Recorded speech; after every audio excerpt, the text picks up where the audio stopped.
Have you ever heard the phrase, finding your voice? You just need to find your voice, to which you go, I didn't even know it was lost. And so today we're going to talk about that because I had a member of the School of Podcasting. It was amazing because she sent me her first episode. I gave her a few notes and she came back and it was like night and day. Not that the first one was that bad, just a little stiff. And in a nutshell, I said, what'd you do? What did you do? And in a nutshell, Brenda is finding her voice. So that's what we're going to talk about today. And I understand that whole talking to people might be a little scary. Well, I'm here to tell you, look, I speak all the time to people about podcasting. And this week I agreed to speak someplace and I am now wetting my pants. I'm like, what did I agree to do? And I'll tell you how I'm going to overcome that. Hit it, ladies.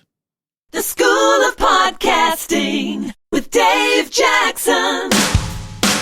Podcasting since 2005. I am your award-winning Hall of Fame podcast coach, Dave Jackson, thanking you so much for tuning in. If you're new to the show, I help you plan. I help you launch. I help you grow. If you've already launched, I will help you grow.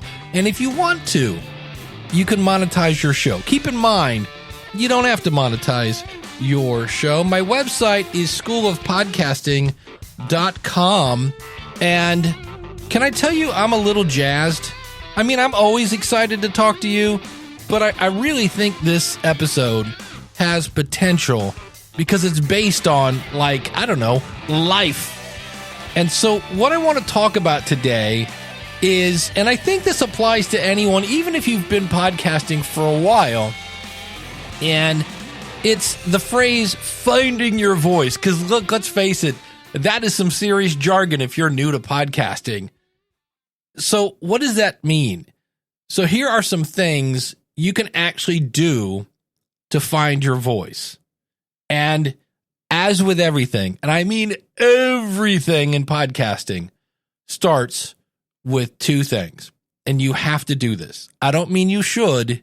If you want to be successful, keep your brain, not go insane, you got to do this. And that is, why are you doing this? And of course, this could be one of many reasons. I want to be seen as an expert. I want to keep my brand in front of people. I want to get the word out. I want to grow my network, etc., etc. And the other one, of course, is who the heck is this for? And these are things that you need to do that. And so that's where you start when it comes to finding your voice. Now, something else you might want to consider is, who are you? Right? Who are you? Who are these people? Right? What are your core values and what do you stand for? And that sometimes is like, okay, now the thing you have to, and this is where things get tough, don't be afraid to draw a line in the sand. There was a very popular show on Netflix until Kevin Spacey got accused of a bunch of stuff that I don't know if he's been actually convicted of anything. But anyway, there was a show called House of Cards. And in the very first episode, Kevin Spacey's character kills a dog. And for dog lovers, you're like, how dare you, right? But that's why they did that.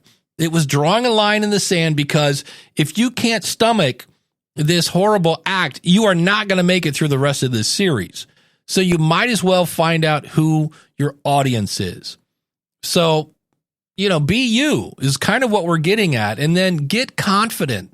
The more you know your audience, the more you know your why, the more you know what you're not going to say, right? So the easier it is to move forward. If you know look, I'm not talking about this, and I know this. So when you kind of clear those out, your voice is actually there the whole time. It's just got a lot of clutter on top of it. And you're nervous. You're nervous. Think back to all the first in your life. Think about it. Our first step was followed by a fall. our first tricycle, our first bicycle, our first kiss. These are things we just weren't good at when we started, and so you do it again and again and again. I remember, look, my driveway is a hill. That is not a fun way to learn how to ride a bike. And so I had many a skinned knees, but after a while, I'd hop on my bike and go down the hill and off to the races. Why? Because I'd done it so much, I was confident in my ability to ride a bike, not worry about turning right at the end and hitting the driveway, and if no cars were coming, jumping the curb and being crazy, right? You get better as you do things. But the other thing you have to acknowledge, and I'm doing this right now, I have committed myself. I was on a show this week with Jeff C., and he's a big video guy. I interviewed Chris Stone. He's a big video guy, and I was like, I need to learn to script. And I started to, and I hit the uncomfortableness like, oh, I don't know this part. I like Hindenburg. I've been using Camtasia. And I was like, you know what? I just need to acknowledge that, yeah, it's called a learning curve. It's learning something new. And that's one of the key points. When you're doing something you haven't done before, that is learning. And so what I normally would do is just go, I'll come back to this later. And we all know how that ends. But instead, when you feel yourself feeling uncomfortable, push through. I've been learning Spanish about 5 minutes a day.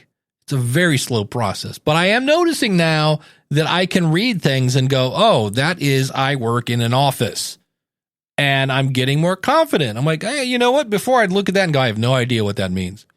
So but there are times when I just want to cheat and go to, ask the woman in the tube from Amazon, like, what is this in Spanish? But no, I'm like, I'm going to push through. And so if you've ever been through any kind of counseling, and if you're a person that poo-poos counseling, I'm here to tell you, I've done both counseling as a single person and I've done couples counseling. That was a lot of fun. And it is uncomfortable sometimes to kind of peel back the layers to go, ooh, I didn't know that was hiding down there. And so you push through those difficult experiences when you're just uncomfortable. And at the end of it, you end up better.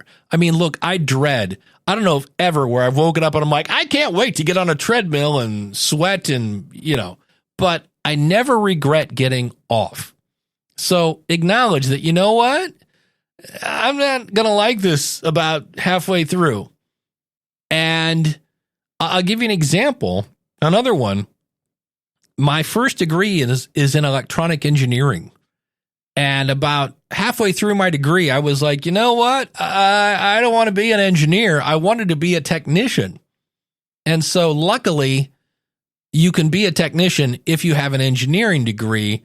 But I kind of went to the counselor and I'm like, hey, I don't like this. I'm not, when do I get to fix stuff? And they explained to me, again, the big picture that, oh yeah, you can be a technician with an engineering degree, which was true. I got a job as a copier technician back in the day and was awful at it, by the way. Luckily, I fell into training and, well, where that ended up. So you're always going to feel uncomfortable. And so another thing, and it's so easy to say and not so easy to believe. And that is, not everyone is going to like you, and that's okay. And you're like, yeah, okay, sure, I believe that. And like this, probably a week or so ago, I got a 3-star review on a show called The Future of Podcasting. I said the words, you ready? Brace yourself. I said Robert Kennedy Jr., because that guy's running for president. And he's very anti-pharma. Not so much, anti-vaxxer, but just the pharmaceutical industry. And as someone who was married to a nurse, it's a mess. And I was like, yeah, anybody that can clean up big pharma, that would be awesome. And because I mentioned a politician, yeah, instant 3-star review. And I would be lying if I didn't say, oh, come on, right? It kind of bogged me. But I have to be okay that, that person isn't my target audience. That is the name for that person. I know you might want to call them other names, but the actual better name for that person is, not my target audience. Because life is not a popularity contest. Thank God. Unless, of course, you're on a reality TV show. But that is, again, one that's easy to say, but not always easy to live. Because we want to be liked. I get that. I remember once, I was probably, 17. I was at a party. I was in bands my whole life. And the bass player in my band would wake and bake with his mom just for kicks. And so he liked the marijuana. And he was floored because it was just natural to him that I had never smoked pot. And for the record, never have. Don't care that you do, but just I figured if I don't start, I don't have to stop. And so he offered me $5, $10, $15, $20 to hit a joint once. I think he eventually went up to 50. And when you're a 17-year-old high school kid, that's some greenage, no pun intended.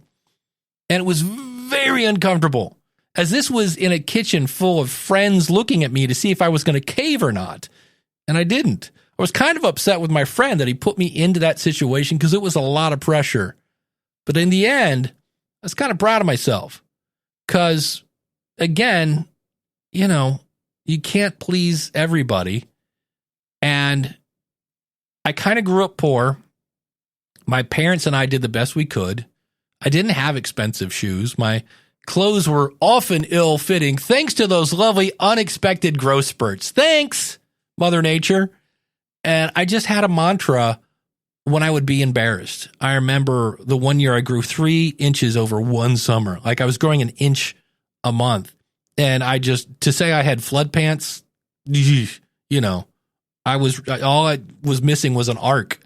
And I just told people, like, either like me the way I am or don't like me. Because it really did let me know who my true friends were. And if I was going to keep my sanity, I had to learn to live with that. Either like me the way I am or don't like me, and that's fine. And look, I'm not immune. Again, I said that 3-star review came through and I was like, oh, really? But again, there's a name for those people.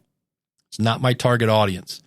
Now, I'm reading a book. Actually, I'm listening to a book called The YouTube Formula: How Anyone Can Unlock the Algorithm to Drive Views, Build an Audience, and Grow Revenue. And the author is Daryl Eves. And I love this. This is like my new bumper sticker, even though it's not my bumper sticker, it's Daryl's. But he said, maybe your goal shouldn't be, and I've adapted this for podcasting, maybe the goal shouldn't be to be the most downloaded show, but instead be the most talked about show. And this is one of the guys behind the show called The Chosen. It's a Jesus kind of documentary in a way. And so I've tweaked that, again, to be podcasting specific. Maybe we shouldn't focus on being the most downloaded show, but the most talked about show. And that show, The Chosen, just got bought by Lionsgate. It's on Amazon. If you want to see a cool, funny Jesus, check it out on Amazon. Sorry, I should have played the invisible Sky Buddy alert, but, I did say the J word, so I probably just lost half the audience. But here's the thing. I was researching, how do you find your voice? What the heck does that mean? And I found a blog on a website called Meaningful Moment by Dan Cumberland. And he said this, and I was like, that's good. That's some good stuff there, Dan. He says, I'm always coming back to this. The most important question to consider when you don't feel like you found your voice is, what are the stories and who are the voices that keep you from speaking? If you don't feel free to speak, and look, many of us don't, there are reasons you feel that way, and those stories need to be told, and the lies within them need to be challenged. He went on to say, you have something to say, and the fact that you don't feel like you do is reason to grieve. He continues, the real work is wondering why you don't like what you already have to say.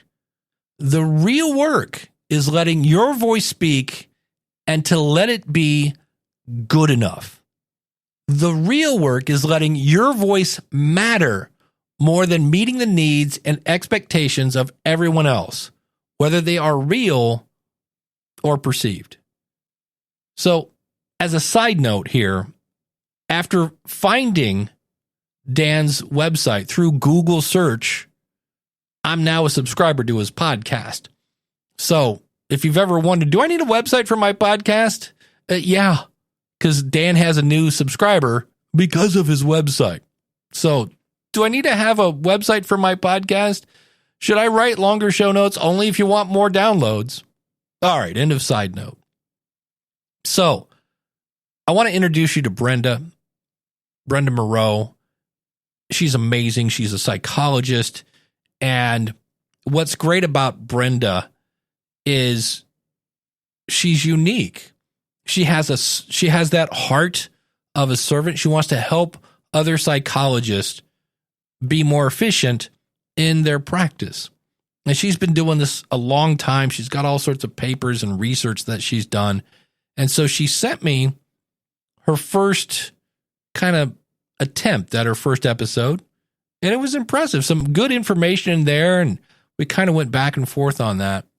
And I said, here's this and that. And so she sends me back her second attempt at this episode. And I was like, wait, what happened here? Because we went from somebody who in some ways had a little like breathing issue. She had a little Darth Vader thing going on, right? The whole in between when you're getting your thought, a little loud on the whole, and then saying something else. Just, those things you do when it's your first time recording a podcast. And I was like, wow, this is so much better. And the first one, again, the content was good. We went back to her why, and her goal was to help other psychologists. I'm like, where's the call to action for that? Things like that. And so I gave her my feedback, and here are some of the things she said to me, and this is with her permission. She said, look, I've hired someone to do the podcast art, and she just sent the final drafts on Friday. That's cool. We're working to get the website up and running, and all that to say that I will likely be scheduling some time with me. And of course, when you're a member of the School of Podcasting, you get unlimited one-on-one consulting. And we're going to work out the final details of launching soon. My guess is within a couple of weeks. So I can't wait till you hear her, especially if you're working in the realm of psychology. And she said, but as far as what I did, I'm not really completely sure, but I was fairly deliberate. And here's what I did. So this is how Brenda is finding her voice.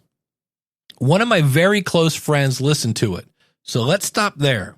How many times have I said on this show, you need someone, not named Mom, who will tell you the truth?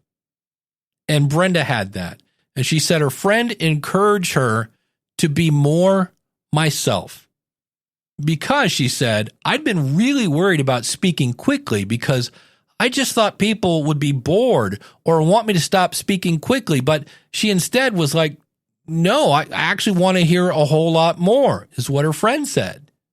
Now, at the same time, Brenda flew out to do some teaching again because, well, she's brilliant. And I was reminded that many of my students enjoy my classes.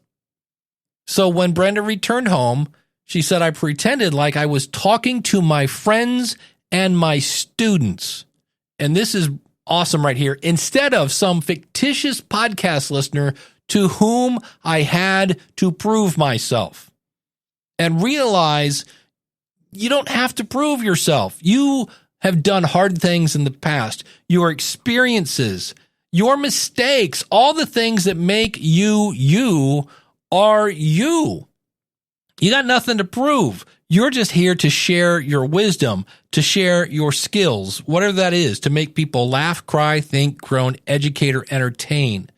So instead of trying to impress some fictitious podcast listener, she decided to be herself. And she said, and in that way, I slowed it down a lot because I was confident they cared. Why? Because her students. And she kind of was like thinking, oh, you know what? People seem to like my stuff. So she said, I was confident they cared. That was also what my friend said, was stop trying to do broad brushes so fast, but instead go narrow and deep is how she phrased it. And this is one of the beautiful things of podcasting. When you turn on the TV, think of any late night television show.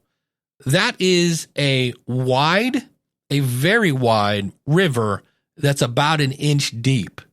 So you get out of it like almost nothing besides roll the clip. Podcasting is where you can go an inch wide and a mile deep. And you're going to get that information that you can't get other places. And so when she stopped trying to do kind of broad brushes so fast, she says, this somehow gave me the freedom to say all the things I think about as a therapist, which turns out is a lot. So here again, Brenda has something to say. And she's like, you know what? I should share this. And she says it was humbling. Again, people going, I want to hear more. It was humbling because I again realized how unique. And what's interesting here is Brenda puts in parentheses, weird I am. And I was like, oh, that's interesting. Let's read that again. It was humbling because I again realized how weird I am. I'm going to take out the word unique, but that's the key. Unique. First of all, you're not weird. You're different. Different doesn't mean bad. Unique means, wow, you're not going to be like everybody else. And I consider myself weird because I will occasionally break into a really bad English accent or imitate people or just, I don't know. I like to try to make people laugh. I know I'm all over the place at times, and you're either going to hate that or you're going to go, oh, this is fun. What's going to happen next? And again, you're either going to like me or you're not, but this is who I am. And so if you think yourself as weird because you're unique, weird is a good thing. Weird is entertaining.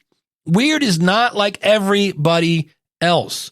When you think about the news at night, there are at least 6 channels that are covering whatever happened that day. And when you come in with a unique slant, it stands out. One of the things, and here we go, I'm going to say 2 words that's going to make people tune out. Bear with me. I'm just making a point. All right? Easy? Are we ready? We strapped in?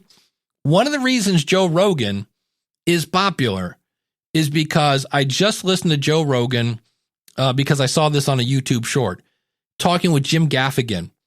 And Joe was saying some really, let's use the word weird, interesting, unique things about January 6th. And the comedian Jim Gaffigan was like, wait, what? Because I'm pretty sure this and that. And it was 2 different opinions, and they were sharing them. Now, back in the day, they used to call this a dialogue.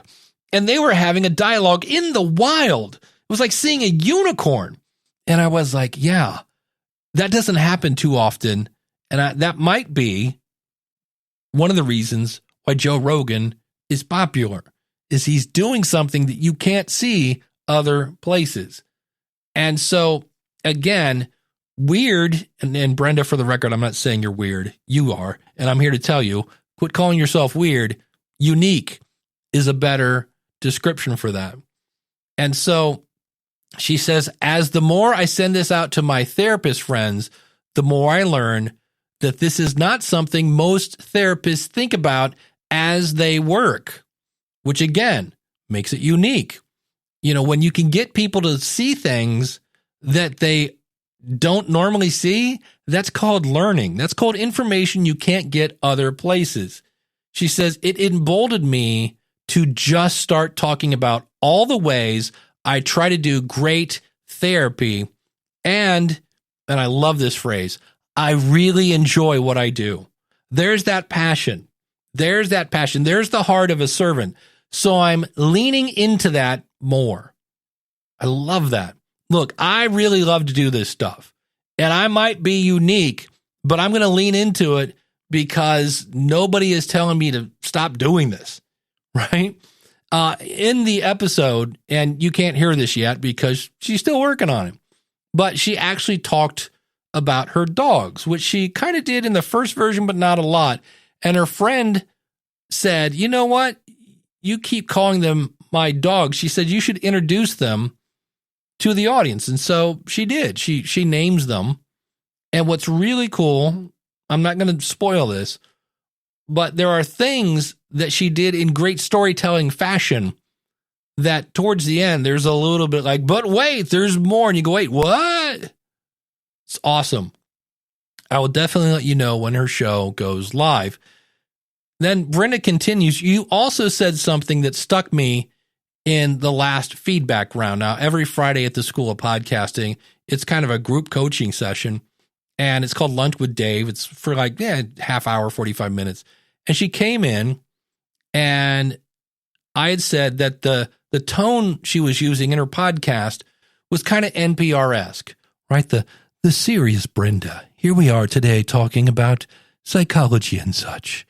And I said, I just found it interesting because when I talk to Brenda, she's kind of fun and bubbly and, jokes a little bit here and there. And I was like, it was just kind of, again, not wrong. It's just different. And I just thought, well, maybe that's what she's going for. She wants to be seen as a serious psychologist. And so the problem was, that's not Brenda. The NPR Brenda is not Brenda. And I'm here to tell you, when you try to be something that is not yourself, it is hard to not be yourself because nobody is better at being you than you. So this is one where you want to take the easy way out and be you. And so Brenda said, I'm not really sure what the clear answer is to what I did, but I finally, she says, heard all the things being said. And instead of hearing them, and that's a key thing here, right? This is an interpretation because sometimes we get feedback from other people and it might be actual positive, but our brain and the way we grew up and our background is some sort of weird filter that turns that into a negative. So Brenda continued on. She said, I'm not sure this is a clear answer to what I did, but I finally kind of heard all those things being said. And instead of hearing them as they want me to stop talking, because again, we could take the most positive statement and somehow steer it negative. So instead of hearing them as they want me to stop talking, it clicked that instead, what it is they want to hear me start talking and being myself. And this was hugely relieving, and I guess that came through. She said, you also made a comment too about the teaching part, because she did a thing where she would stop and say, hey, before we move on, let's make sure we understand what I'm talking about. And so she said, yeah, that was reinforced after my weekend of teaching, because she teaches at a place and for like 10 hours a day. Again, this is someone who's very passionate about her subject. And so she said, I always start with an agenda and you end with the agenda. This is what you can expect today. And then this is what we did today. The old, tell them what you're going to tell them, and then tell them what you told them. That is kind of teaching 101. And so when you do that to reinforce things, she says, and since I got more lengthy in these descriptions, I started doing it in the podcast too, which is what? Being yourself. She's got a teaching background. So that teaching kind of gene or characteristic is going to come out in her podcast. She said, I'm glad to hear that it worked. And so Brenda has been recording episodes. Some she is keeping, some she's not. Again, authors have rough drafts, so don't feel like you've wasted your time. How did you get more confident in riding a bike? You did it again and again. Now, occasionally, again, you would get the scraped knee. We get that. But have you ever drived? I think I just made up a word. Have you ever driven a stick shift? I know today almost all cars I see are automatic, but I grew up learning how to drive a stick shift. And when you first start that, you're just grinding gears. And then if you, heaven help you, if you stop at a stoplight on a hill, because you've got to put in the clutch, shift into first gear without rolling backwards. And there's this thing called, I don't know, gravity in play. So you have to do this before you roll into the car behind you. And it takes a lot of nerve and confidence and a lot of what? Practice. But eventually it just becomes muscle memory and it takes over. And so that's what Brenda's doing. She's recording things to get used to the whole process. And the more you do it, the better you get at it. And so I talked about how I got asked to speak at something that is really making me wet my pants. And it does tie into this discussion of how do you find your voice? And I'm going to explain what it is and how I got over it right after this. All right. So to kind of, again, do the teaching thing, first of all, why am I doing this podcast? Who is it for? What are my values? What do I stand for? Where's the line that I'm not going to cross? What are those things I'm not going to talk about? I need to get confident, and the more I practice, the more confident I'm going to get. I know that it's going to be uncomfortable. It just is. Any kind of learning typically is, because you're out of what? Your comfort zone. And I'm going to have to practice understanding and being okay that not everyone is going to like me. There's a guitar player named Steve Vai, unbelievably talented. I'm not a fan. His music is just not for me. So realize that if someone doesn't like your show, it doesn't mean you're bad. It means that you're not their cup of tea. And what you need to ask yourself again is, who are these people? Who are these voices in your head that keep you from speaking? And maybe we need to go back and double check the facts, because a lot of times they might be wrong. And we're basing our fear on something that's not true. So what is going on in the world of Dave? Now, as I record this, it is Sunday, August 6th, 2023. And this morning I could have slept in to probably 8:30. And instead I woke up at 7. And my brain was like a hard drive. You ever remember when hard drives were not solid state and you hear the whole zzz, right? And the whole time I'm like, no, go back to sleep. Nope. And there was nothing I could do, because I had done something that just triggered me like nobody's business. And here's what it is. Later this month, I'm going to a high school reunion because I'm old. Kinda. Older. How about that? And because of my podcast,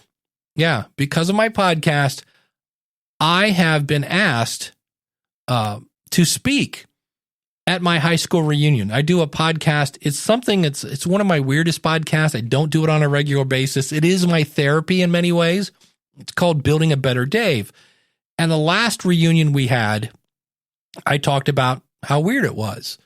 And so when they contacted me and said, hey, we heard your podcast, would you like to speak at the reunion? Well, if you ask me to speak, I'm going to say yes. You will hear later all the different places I'm speaking at. I love to speak in public. My background is in teaching. I love to help people think and grow and learn. And so I said, sure. And at 7:00 this morning, it dawned on me, the voices in my head said, Dave, you do know you're not going to be talking about podcasting. These are people who saw me as the short, pudgy kid, the extremely shy kid, the guy that sold gum in junior high trying to raise enough money to buy a guitar. I mean, I wasn't one of the cool kids. I mean, sure, I played in a band, but, I didn't do drugs, so I couldn't be a burnout. I wasn't smart enough to be a nerd.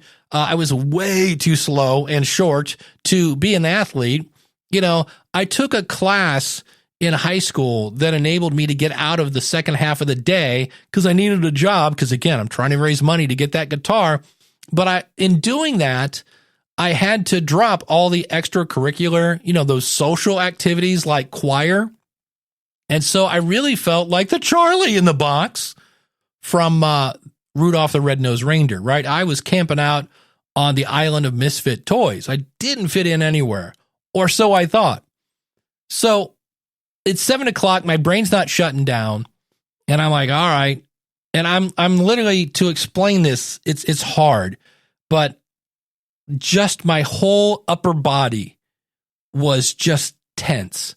The more I thought about it, I just my whole body was tensing up. And I'm just thinking about how bad this is going to go. How am I going to stand up on stage and I'm going to look at all these faces and go, I don't belong here. Why am I, I'm the short, pudgy kid. And so I started to write my talk, and I came up with a theme, because what I have to do here is figure out, okay, let's just figure out what am I going to talk about? And so the theme is that over the years, right, we went from elementary to junior high. That was scary. Junior high to senior high. We all got married, and, we've gone through different phases of our life, and we've all pushed through, and we live to tell. This talk is going to be after they always read the list of people who are dead, which is a great way to kick off an evening, but it's something like, is there a good time to do that?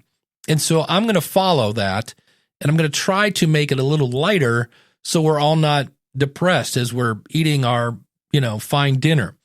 And so I'm going to talk about how we're all busy, but, in the end, when the class of L at high school gets together, we kind of pick up right where we left off. And so what I did was, instead of focusing on the people in front of me, now granted, I said, who am I talking to? And I was like, okay, people in their 50s, this is where they're at. Where are we in that phase of life? Let's talk about that phase of life. And I started writing about the topic on what I had to say about it. Like, what did I have to say? And I also realized that I think they saw me as the short, pudgy kid. And the truth is what? I saw myself as the short, pudgy kid. I'm pretty sure if I ask anybody, they're not going to go, oh, I remember you. You were the short, pudgy kid. Absolutely not. And here, I thought I wasn't cool, but I've had people tell me that they thought it was cool in high school at a talent show. I played the L at high school alma mater a la Jimi Hendrix at Woodstock at a talent show, complete with a knee slide through the orchestra pit. And yet, I've convinced myself I wasn't one of the cool kids. So, whoever these people are that are stopping your voice, you might want to double check your data, because I'm pretty sure if I asked anybody, they're not going to go, oh, you were the short, shy, pudgy kid. I'm pretty sure that's all in my head and not theirs, because the person that is stopping you from getting your voice out there in your story and your thoughts is not your potential audience, but more that little voice in your head. And you can control your mind. You can. And so I had to go back and check my facts. And I thought about it. And I said, wait a minute. Did I apply to speak at this thing? Nope. They approached me. Why? Because they listened to an episode of my podcast where I was talking about the last reunion and said, hey, can you kind of do that live at this reunion? So wait a minute. That means they liked what they heard and they want me to speak. If I sucked, they wouldn't have asked me to speak. Hey, we heard that. That was awful. Can you come out and just, drop a big one right on the stage in front of everyone? No, they liked what they heard and they asked me to do it. So one of the things you can do to help find your voice is, let's look at the facts, the actual facts, not what you think, because that's the thing that is stopping you. But let's go back and look at actual things. So in Brenda's case, she's like, you know what? I'm all worried about impressing people I've never met, and my students love my class, so I must be good. When I do this, I always say it's kind of a joke, but it's not a joke. Look, we all hate our voice when we first hear it, and it's science. When we talk We listen through our ears and our skull. And if you don't believe me, talk and put your fingers on your forehead and you will feel your fingers are vibrating, and those vibrations add bass to our voice. And so when we take off the headphones and listen back to our voice through speakers, the only thing we're using is our ears. The skull is not involved, and consequently, there's no bass in our voice, and we all go, "Ugh." But it's not bad. It's just different. So I always ask, has anyone ever just hung up on you when you're on the phone? You're having a nice conversation. They just go, "I can't take it." And they hang up. No, that never happens because your voice isn't like nails on a chalkboard. And the more unique, there's that word again, not weird, unique your voice is, the better. And here's my thought on this. We were talking about this on Ask the Podcast Coach this week. Let me name some singers for you here. And again, this applies to podcasting. Hang with me. Bob Dylan. We all make fun of Bob Dylan because he talks like this. Yeah. Bob Dylan, Tom Petty, right? Don't come around here anymore. You know? Oh, she's, yeah. Anyway, Tom Petty, Stevie Nicks, right? Everybody makes fun of Stevie because she sounds like this when right? Stevie Nicks. There are all sorts of people.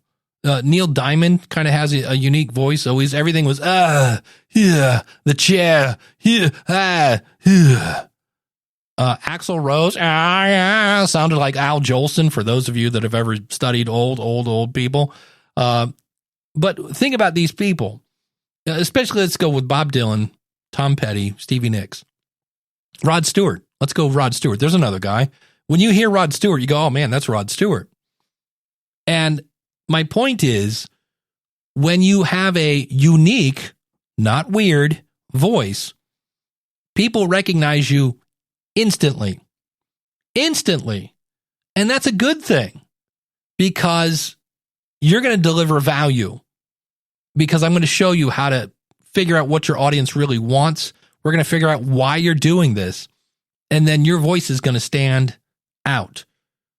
And you should just be you. I can't say that enough. Just be you. And the reason that is hard is what happens if I am myself and nobody likes me. And I'm just here to tell you, there are 8 billion people on the planet?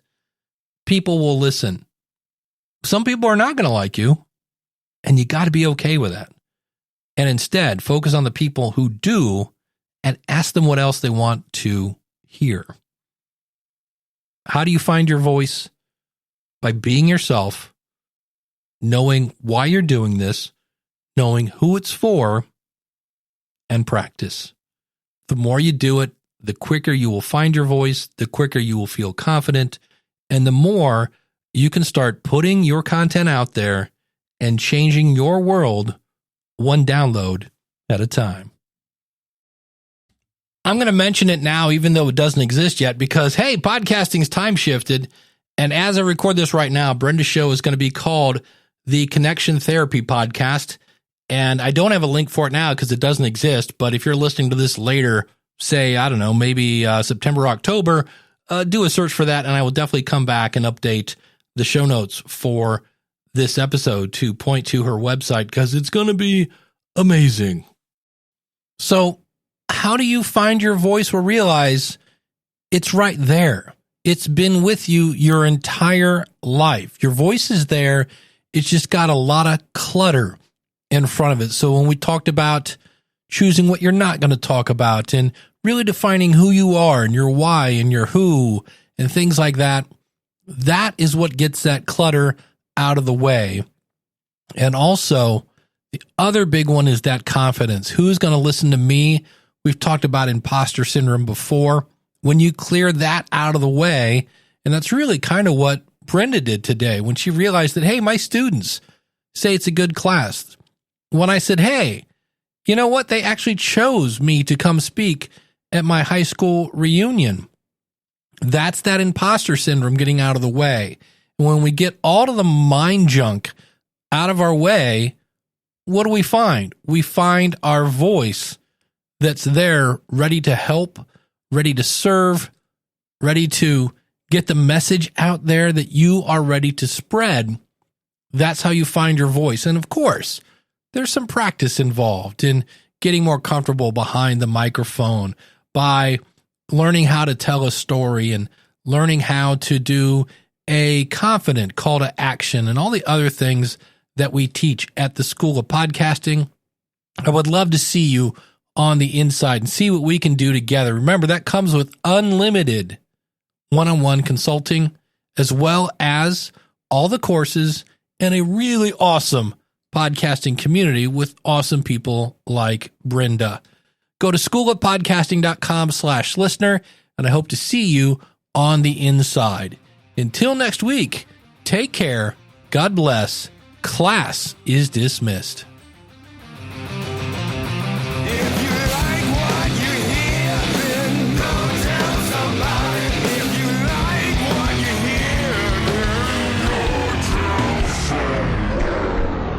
Being myself. And this was hugely revealing. Crap. I want to get the word out. I want to be seen as an expert. I want to keep my brand in front of people. I'll have a link to everything out at schoolofpodcasting.com/901. Except it's not 901. It's something else. And meanwhile, I'm frantically trying to pull up my website. It's 891. Well done, Dave. Great show prep. Right.